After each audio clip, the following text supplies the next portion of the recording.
रविवार है तो आपको फर्क नजर आ रहा है? ना, फर्क आया ना, सूख गया, थोड़ा थोड़ा रह गया। तो अब स्क्रीन है ना, वो मेरी वाइट पड़ने लगी, पहले लाल थी, अब वो वाइट होगी, थोड़ी थोड़ी निकल जाएगी, साफ आने लगी। તો આપ જોઈ રહ્યા છો કે તેમને સ્કિનનો પ્રોબ્લેમ છે અને તેઓ છેલ્લા 4 રવિવારથી અહીંયા આવે છે અને કહેવાય છે કે આ જે નેચરલ ગરમ પાણી છે તેનાથી નાહવાથી ચામડીના રોગ દૂર થાય છે, પરંતુ 5 રવિવાર તમારે સળંગ એ 5 રવિવાર આવવું પડે છે। એ ગરમ પાણીથી તમારે નાહવાનું હોય છે ને તો જ એ ચર્મ રોગ દૂર થતા હોય છે। એક તો સાબિતી આપણી સામે જ છે, તેઓ ખુદ કહી રહ્યા છે કે તેમના ચામડીના રોગમાં ફરક પડ્યો છે। રામજી મંદિરના મહંત જેઓ છેલ્લા 40 વર્ષથી મંદિરમાં સેવા આપે છે, તેઓ પણ કહી રહ્યા છે કે અહીંનું પાણી છે પવિત્ર અને ઔષધીય।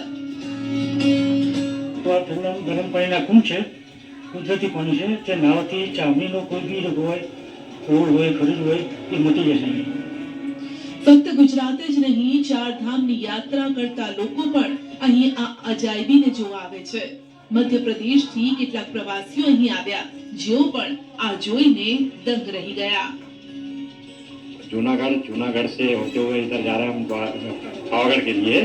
पावागढ़ बीच में जो ये स्थान है क्या टुआ, जहाँ पे गर्म पानी है, ये अद्भुत नज़ारा जो है मैंने बद्रीनारायण में देखा है, केदारनाथ में देखा है और जमुनोत्री में देखा है। वही नज़ारा यहाँ पे है। ये भगवान की लीला एक अलग ही नज़ारा है, अद्भुत नज़ारा है ये। ગુજરાતમાં આવી તો અનેક જગ્યા આવેલી છે જ્યાં જમીનમાંથી સતત ગરમ પાણી નીકળે છે, એ પછી ઠંડી હોય, ગરમી કે ચોમાસું। ત્યારે આપણે સવાલ થતો હશે કે શા માટે અમુક જ જગ્યા પર ગરમ અને ઠંડા પાણીના કુંડ આવેલા છે। તો જે બાબત અમને જાણવા મળી છે તે અમે આપને જણાવીએ। શા માટે કડકડતી ઠંડીમાં ગરમ પાણી આવે છે અને કેમ આ પાણી ખૂટતું નથી, તેનો જવાબ અમને જાણવા મળ્યો।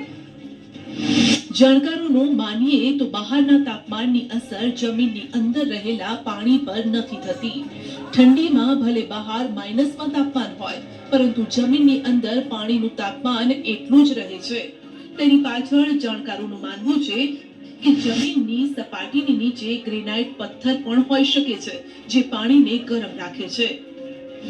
બીજી એક માન્યતા એ પણ છે કે જમીનની અંદર લાવા રહેલા હોય છે, તેના ઉપરથી જ્યારે પાણી નીકળે છે તો તે ગરમ આગ પર તપેલું હોય તેવું થઈ જાય છે। આ સિવાય પણ વિજ્ઞાનમાં તથ્ય છે કે એવી જગ્યાઓ પર જ્યાં જમીનમાં સલ્ફર અથવા તો પાણીનું સ્થળ જ્યાં છે ત્યાં સલ્ફરની માત્રા વધારે હોય ત્યાં પણ પાણી ગરમ થઈ જાય છે અને વર્ષો સુધી